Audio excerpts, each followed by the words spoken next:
Bonjour à tous, aujourd'hui on va réaliser un cocktail très chic, il s'agit du Pornstar Martini. C'est un cocktail à base de vodka, de fruits de la passion frais et de sirop de vanille. Et à mon plus grand étonnement, il n'y a pas de martini dans cette recette. Je compte sur vous, on like, on partage, on s'abonne, on laisse des commentaires, c'est vous qui donnez vie à mes recettes.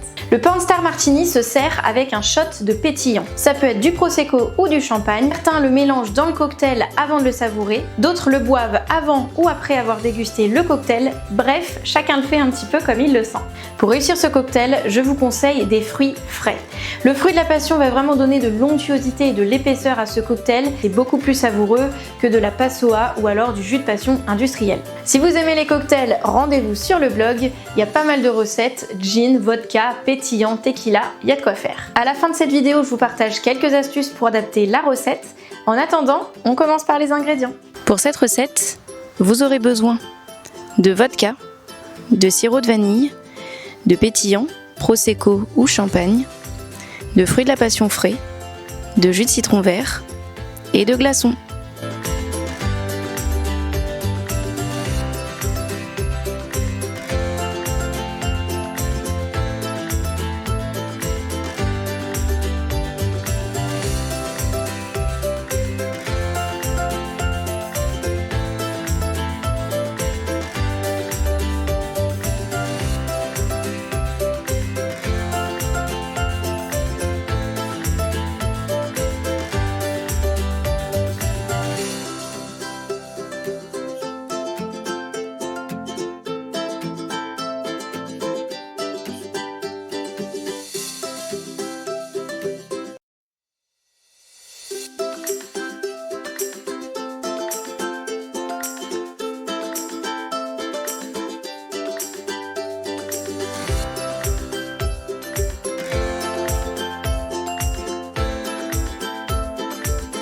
Encore une fois, à vous de voir pour le shot de pétillant, avant avoir dégusté le cocktail, après l'avoir dégusté, ou pourquoi pas à mélanger dans le cocktail, c'est vous qui choisissez. Comme je vous le disais, pour la réussite de ce cocktail, il faut des fruits de la passion frais, c'est beaucoup plus savoureux et surtout la texture du cocktail sera parfaite. On n'hésite pas à givrer les bords du verre, à choisir un joli verre de qualité et on ajoute de la décoration. Un fruit de la passion coupé en deux et déposé dans le cocktail, c'est juste magnifique. Une rondelle de citron vert, une feuille de menthe, de basilic, faites-vous plaisir. Retrouvez toutes mes recettes de cocktails sur mon blog. Sachez que vous pouvez télécharger et imprimer la fiche recette. Vous n'aurez qu'à cliquer sur le bouton télécharger et on n'oublie pas un like, un partage, un petit commentaire et on s'abonne. À bientôt.